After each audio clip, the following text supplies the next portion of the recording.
Saya dari Prodi Teknologi dan Manajemen Pembinaan Ikan. Saya dari angkatan 59. Assalamualaikum warahmatullahi wabarakatuh. Di sini saya akan menjelaskan setia pada Pancasila sebagai ideologi negara. Apa sih arti Pancasila itu? Cara bahasa Pancasila berasal dari bahasa Sanskerta, yaitu panca yang artinya 5, sedangkan sila artinya dasar. Adapun menurut istilah Pancasila adalah konsep 5 dasar yang memiliki ideologi negara Indonesia yang dikemukakan oleh I.R. Soekarno, sehingga Pancasila menjadi paduan dan pedoman bangsa Indonesia dalam kehidupan bernegara.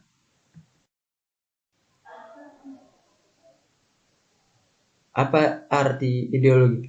Ideologi berasal dari kata ide yang artinya pemikiran, konsep atau gagasan, dan kata logos artinya pengetahuan.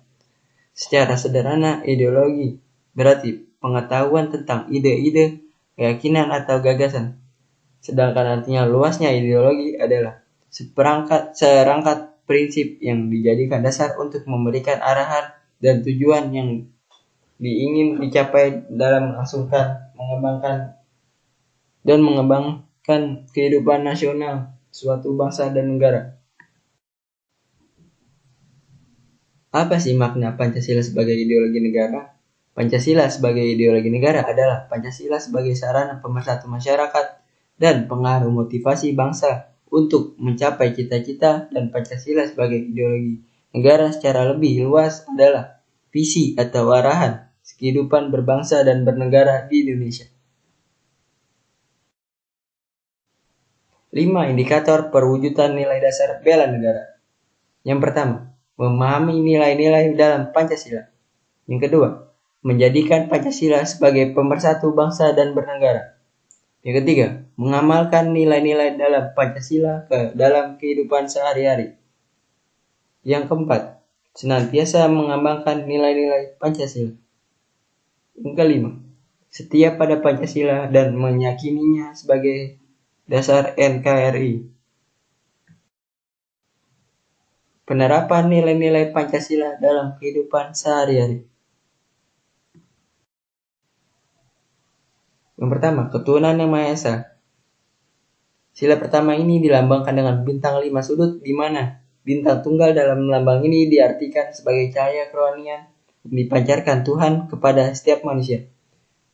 Jumlah bintang yang hanya satu atau tunggal ini juga melambangkan keesaan Tuhan. Contohnya, yang pertama, mengimani adanya Tuhan yang Maha Esa serta mematuhi perintah dan menjauhi larangannya. Yang kedua, menerapkan toleransi antar umat beragama. Yang ketiga, tidak melakukan pemaksaan dan menghormati kebebasan beragama. Yang keempat, tidak merendahkan atau mencemooh agama maupun pemeluk agama lain.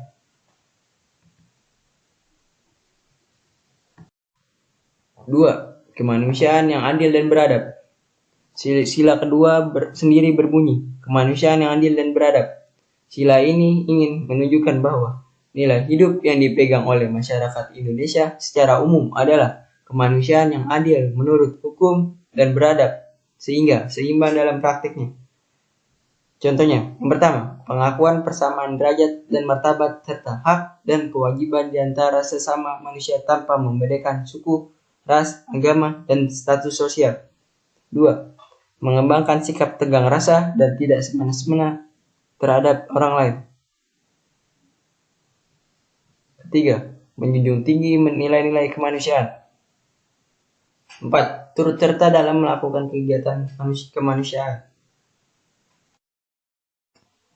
Ketiga, persatuan Indonesia.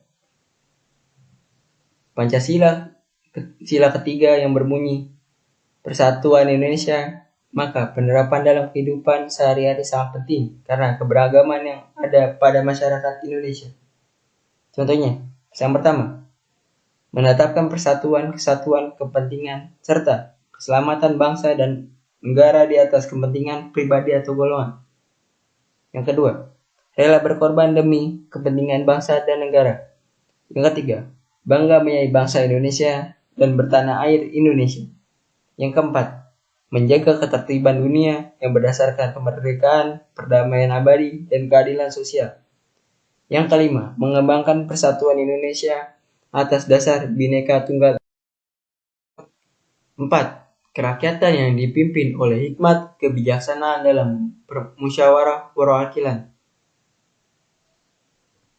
Makna sila keempat Pancasila adalah hakikat dari demokrasi yang sebenarnya.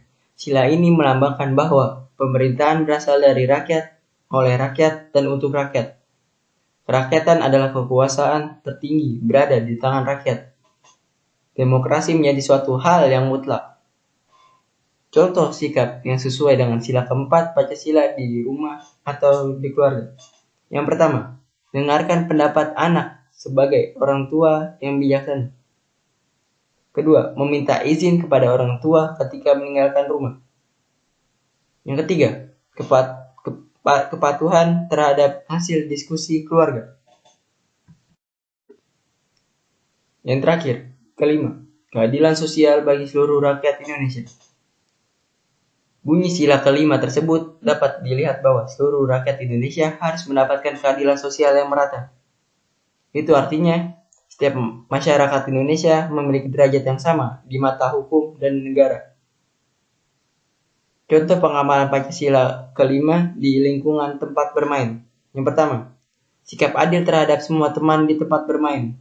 Yang kedua, memberikan bantuan jika ada teman bermain yang kesusahan. Yang ketiga, menghindari sikap sombong di tempat bermain. Yang keempat, menghargai hasil karya teman yang bermain. Yang kelima, saling menghargai sesama teman di tempat bermain. Terima kasih. Saya Sofyan Ahak, Prodi Teknologi dan Manajemen Pendidikan dari Angkatan 59, pamit undur diri. Terima kasih. Assalamualaikum warahmatullahi wabarakatuh.